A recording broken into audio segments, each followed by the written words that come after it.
sebuah pesta kecil, terdapat beberapa anak muda yang sedang bersenang-senang. Mereka minum-minum, mendengarkan musik rock, dan sampai menyantap sebuah makanan yang terdiri dari potongan daging dan potongan kentang. Namun tak ada yang mengira jika yang mereka santap itu adalah makanan yang begitu mengerikan untuk disantap.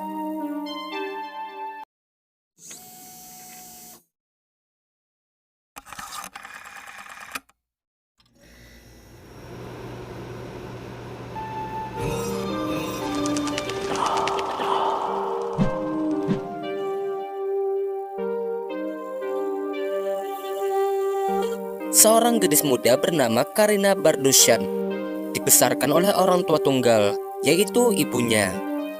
Gadis muda itu begitu menyukai seni, khususnya seni pertunjukan teater, yang membuatnya tidak pernah lelah untuk belajar dalam kesenian teater. Hal itu membuatnya berhasil tampil di sana-sini. Karina juga senang dalam menulis, di mana dia sering menulis, menuangkan isi hatinya ke dalam puisi atau ke dalam sebuah cerpen. Dia juga sering bercerita kepada teman-temannya tentang keinginannya untuk berkunjung ke sekolah teater terkenal yang ada di Rusia, lalu kemudian pergi ke Amerika untuk mencapai cita-citanya menjadi seorang aktris di sana. Kecintaannya terhadap seni itu tentu membuatnya juga begitu menyukai musik, khususnya musik bergenre rock dengan garis keras. Karina sering pergi ke pertunjukan musik dari mulai usia 15 tahun, yang membuatnya tak sengaja bertemu dengan seorang pria bernama Maxim yang berusia 19 tahun. Pemuda itulah yang membuat pengaruh besar kepada Karina, dari cara berpakaian sampai dari segi kesukaannya kepada musik rock. Bahkan akhirnya Karina sempat jatuh cinta kepada Maxim. Namun saat itu Maxim sudah mempunyai seorang kekasih. Dia pun menolak cinta Karina. Akan tetapi mereka tetap berteman dan tetap sering pergi untuk melihat sebuah acara konser musik. Di sisi lain, ibu Karina yang mengetahui tentang Maxim, setelah Karina menceritakan semuanya, sempat mengatakan jika Maxim kemungkinan hanya mempermainkan anaknya itu, di mana menurutnya Maxim juga terlalu tua. Selain itu, ibunya juga mengatakan kalau penampilan Maxim membuatnya merinding. Menurut ibunya, Karina harus memilih masa depan yang lebih cerah, memilih teman yang bisa membawanya ke dalam hal yang lebih positif. Pada tanggal 19 Januari 2009, seperti biasanya, Karina pergi ke sekolah, dan setelah pulang, dia mampir ke rumah temannya dengan alasan untuk menyelesaikan tugas sekolahnya. Setelah menjelang malam, dia menelpon ibunya untuk memberitahu jika dia akan menginap di tempat temannya itu. Ibunya pun mengizinkannya dan memintanya pulang besok jam 7 pagi. Karina pun mengiyakan apa yang dikatakan ibunya itu. Namun setelah pagi itu, ibunya yang baru bangun mulai khawatir setelah dia tahu jika Karina belum juga pulang ke rumah. Ibunya itu pun kemudian mencoba menelponnya, namun panggilan itu tidak ada yang menjawab. Lalu kemudian ibunya itu pun mencoba kembali menelpon temannya Karina. Dari situ, temannya itu mengatakan jika Karina pergi menemui seseorang saat dia sudah selesai mengerjakan tugas sekolahnya, di mana temannya itu juga mengatakan jika dia melihat Karina terakhir kali di sebuah stasiun kereta api. Ibunya itu pun segera melaporkan tentang anaknya yang hilang itu ke pihak kepolisian, dan polisi pun menanggapi laporan itu dikarenakan saat itu usia Karina baru berusia 16 tahun. Dan selama 2 minggu berlalu, anehnya Karina belum juga ditemukan. Walaupun foto-foto Karina juga telah diposting di internet, namun informasi keberadaannya belum juga diketahui. Ibu Karina pun sempat berinisiatif untuk memeriksa buku harian milik anaknya itu, di mana dia menemukan sebuah tulisan yang berisi puisi cinta yang ditujukan kepada Maxim. Hal itu membuat ibunya Karina mendesak pihak kepolisian untuk memeriksa seorang laki-laki yang bernama Maxim. Namun sayangnya, permintaan ibu Karina itu tidak langsung ditanggapi oleh pihak kepolisian. Sementara di sebuah tempat, sebuah penemuan yang mengerikan terjadi, di mana ditemukannya potongan tubuh yang berada di sebuah tempat sampah. Sayangnya tidak ada identitas yang ditemukan dari potongan jasad itu.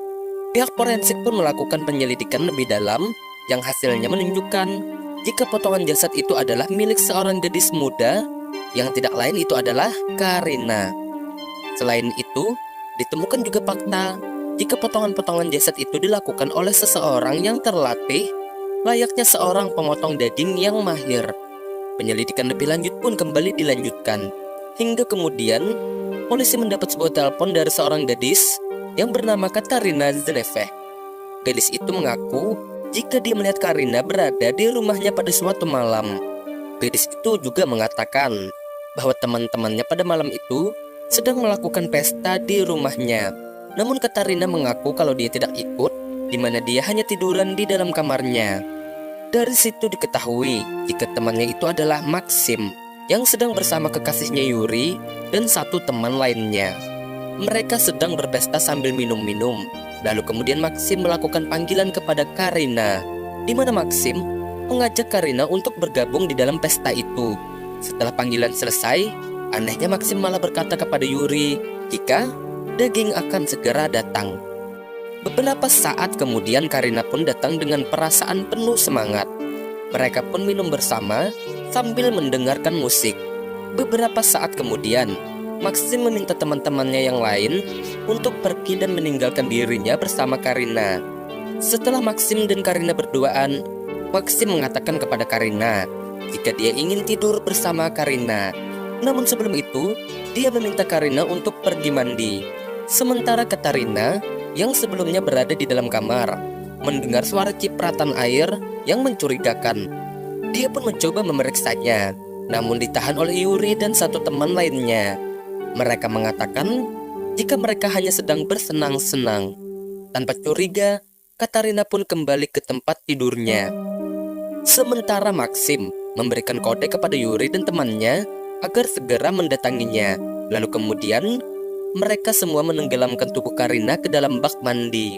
Setelah Karina tak lagi bernyawa, barulah Maxim melakukan pemotongan.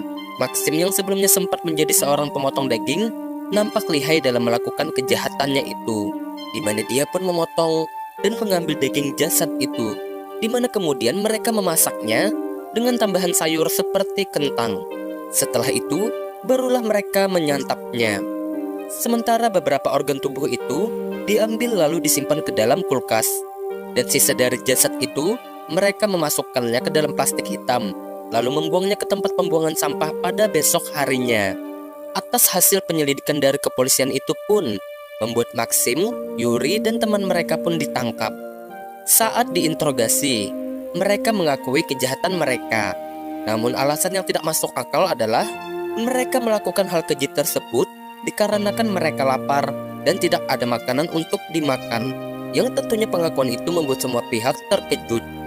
Tidak terkecuali sang ibu Karina yang begitu terpukul karena harus kehilangan anak satu-satunya di tangan pembunuh yang mempunyai sifat benar-benar biadab. Di sisi lain, akhirnya Yuri dan Maxim dihukum dengan hukuman 18 dan 19 tahun penjara, di mana mereka harus berada di sebuah penjara yang dikenal dengan peraturannya yang begitu ketat dan juga dengan sistem kerja paksa. Kemudian, pada tahun 2017, Maxim menulis sebuah surat yang berisi tulisan, hidupnya berakhir dalam tubuh ini, dan inilah saatnya untuk dilahirkan kembali sebagai manusia baru. Lalu kemudian, Maxim ditemukan tewas gantung diri di dalam selnya. Walaupun sebelumnya tidak ada tanda-tanda bahwa dia frustasi ketika berada di dalam penjara itu. Dan kali ini, Ibu Karina pun mendapatkan keadilan atas dasar hukum.